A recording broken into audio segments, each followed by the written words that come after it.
Welcome back, everybody. Today we're finally going over the optic that you see right here in my hands. This is the Primary Arms ACSS Cyclops 1X Prism scope. So the reason I say finally is because for years, for probably 3 or 4 years, I've been nagging the folks over at Primary Arms to make a 1X Prism. A lot of folks thought it wouldn't sell, but I really thought that there was some serious advantages to be had with a 1X Prism scope, particularly if you put an ACSS Reticle in there. Going back and forth for a couple of years. Then they finally agreed to make it. Then I got the prototype in, which is what this one is right here. It was the second one that ever came in the country over a year ago, and have been shooting it since.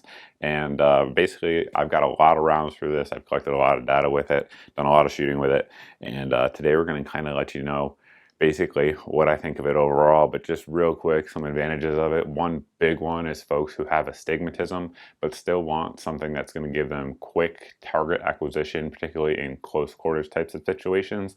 A 1X Prism is awesome for that, no doubt about it. One thing it also does over most red dots is it's going to give you better clarity and better contrast. So looking through it, you're not going to have any kind of blue tint or anything like that you may have with a red dot.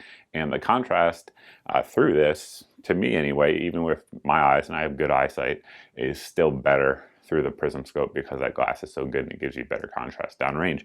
So those are kind of some of the big ones right off the bat, but we'll do a little bit more shooting, let the dogs take a look at it, get into the details, and at the end we'll let you know what we think of it overall.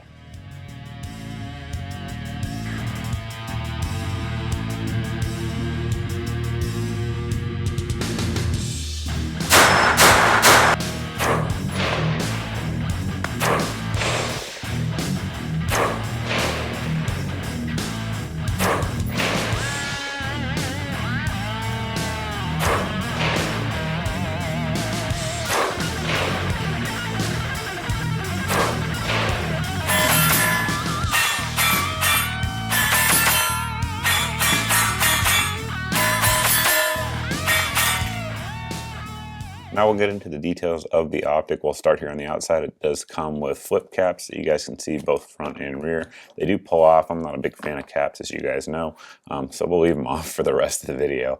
We're going to start back here at the diopter, which is much more important on this optic than it is on most optics, in my opinion.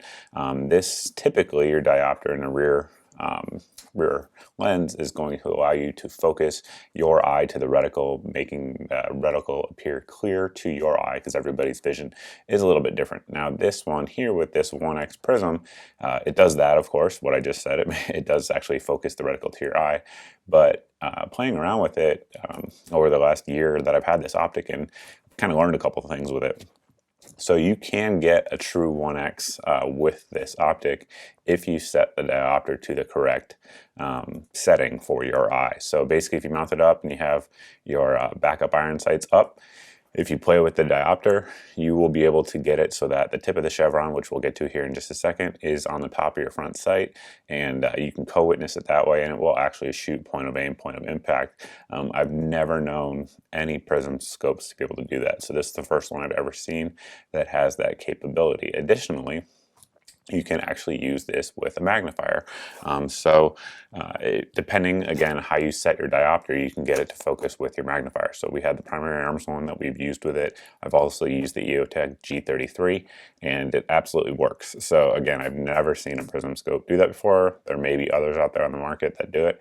I've never seen it, but initially, if it doesn't, look right through your magnifier, just play with your diopter, get it set so that way the actual magnifier is focused correctly on the reticle using that diopter setting, and it will work, and it gives you the ability to use the BDC reticle to even greater ability than you would get, of course, just having it on 1X. On the left side of the optic, we have our illumination dial. It is powered by CR2032 battery, and it goes from 1 to 11. You can rotate it all the way through. It doesn't have in-between points, which I do like for illumination. Not a huge deal. I would not call this optic daylight bright. That said, I don't really shoot with illumination during the day. I tend to find the black a little bit cleaner and a little bit crisper, at least with Prism scopes anyway. So it is an etched reticle, of course, so that way, regardless of whether or not you have illumination on, the reticle is there. It's not going anywhere. But the clicks are crisp. There's no there's no issues there. Again, they just don't have an in-between setting, which I would like. On the top and on the right side of the optic, we have our windage and elevation turrets. And if I can actually unscrew the cap there, the caps are O-ring sealed and they are tethered, so that way they won't go flying out. If should you lose them out in the field, they'll be stuck to your optic, which I do think is a good thing. Each adjustment there has a half MOA of movement there in your reticle, and the clicks are positive. There's no issues there. I do like the fact that they're capped, because with this type of reticle, there's no point in dialing, particularly with a 1X.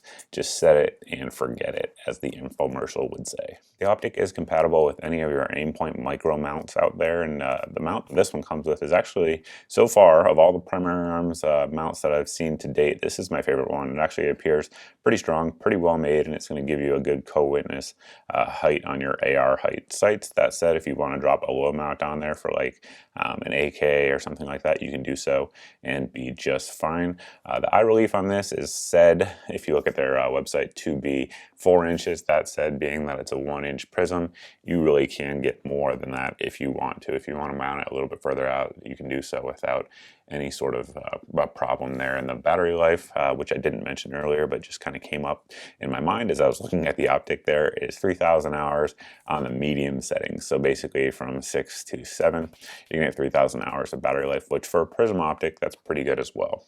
Now it's time to get into the reticle, because that always is a key component of anything with the ACSS reticles. It's one of my favorite out there, as most of you guys who watch this channel do know. So basically, right in the center there, we do have the chevron tip that's going to give you an infinite zero aiming point. So much more so than, say, like 2 MOA dot. We're going to have a little bit of variance there. That chevron tip is very fine and very precise, which I do like. Outside of that, we have the open donut with the wide rings on there. So what's good about that is for CQB type situations, up close and personal. Basically just put the donut on a person's chest and you're going to get hits. It's very fast, it draws your eye to it, and those sorts of things. Now the chevron itself is actually sized to work as a BDC tool. So basically, as you guys see there on the right, using 556, 308, 545, if you zero it at 5200, you're going to be able to use the bottom of the V there in the chevron to hold over for 300 yards, and then the bottom of the actual chevron itself for 400 yards. And then right below that, you guys can see basically how it works for hold-offs for 7.60 by 39 and 300 blackout. That, of course, if for 300 blackout is using a supersonic load. I believe they used 123 grain 300 blackout for that, just for those wondering. Of course, you can fine tune it for your load as well. Now, the little steady lines below there, those are not just random. Those actually have a point to them. So basically, they serve as an auto-ranging function. So if you have a bad guy that's down in the prone or facing you, basically, that width of the line is going to be 18 inches, and according to military doctrine, that is the average width of a torso of a military-aged male. So that's going to give you an idea of how far away they are. Again, at the top there, if it lined up shoulder to shoulder, they'd be approximately 200 yards away, then moving down 300 and 400.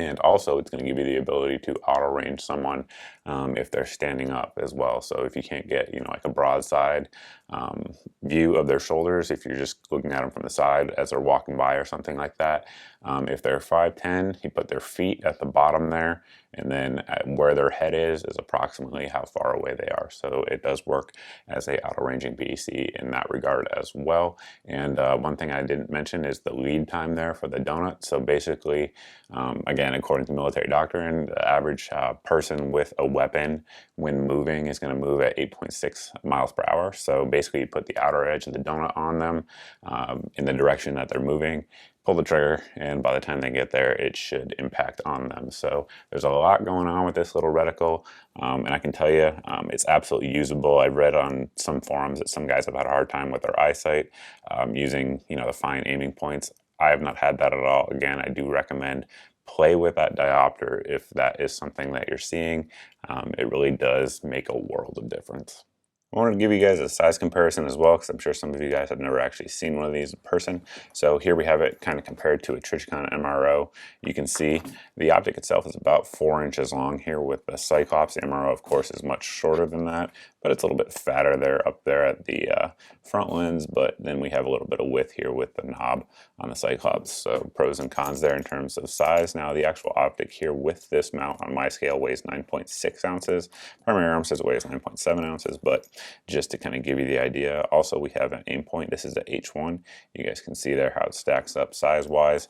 And again, they use the same base. So if you wanted to put this low base right here on this to run, you know, the optic to glow down depending on the type of rifle you have it on, you certainly could do so. Of course, the H1 much smaller. It's one of the smaller red dots out there on the market. Then we have our Aimpoint Pro here, and you can see the Pro is definitely much larger in pretty much every regard than the Cyclops is. So that's kind of how they stack up there. I think we covered most of the features of it. Like I said, I've been shooting this one for a while now. They also make these in FDE for those of you guys who are looking for them. And the reason I didn't do the video right when these first came out a few months ago is because I knew they would sell out immediately, and then you guys would be mad because you wouldn't be able to get them as the video came out, and that was indeed the case. They sold out immediately. I think right now they're on like their second or third run of getting them in, and as I'm making this video right now, they are available, and where I can, I will drop links down below. And speaking of that, price-wise, they come in right around $239. Sometimes if you catch a sale or have a code, you can get them for a little bit cheaper than that. So compared to you know, some of the higher end red dots out there on the market, they're definitely cheaper. Compared to some of the lower end red dots on the market, they're obviously more expensive. But like I said, it gives you some capabilities that red dots simply don't have. And for some people, like I said, if you have astigmatism, I would highly, highly recommend you take a look at this. Even if you don't, I don't have an astigmatism, but even if you don't, it still gives you some advantages, pros and cons over some red dots. Now this thing is also very durable. If you take a look around the internet, you guys can check out some of the stuff that's happened with the Primary Arms Prism scopes over the years. Prism scopes inherently are rugged optics just due to their design. This one here has been through 2 hurricanes tied to my deck. For those of you guys who follow me on social media, you guys have probably seen that, but through Hurricane Florence and Hurricane Matthew, and it's going just fine, as you guys can see it right here. People have froze these, smashed these with hammers, shot them with shotguns, all kinds of stuff, and they still work. They're super, super durable optics. Again, for the money, you're not going to find a lot of optics as durable as this out there on the market. So I think that's pretty much it. If you guys have any questions about this optic, by all means, post down below in the comment section. You can also post over at my Facebook page. As always, that's generally speaking the best way to contact me anyway. If you actually want a response, I tend to see things over there much more so than I do on YouTube, Full30, or any other platform that I post videos. And yeah, that's about it. Thanks for watching, guys. Thanks for subscribing, and I hope to see all of you in the next video.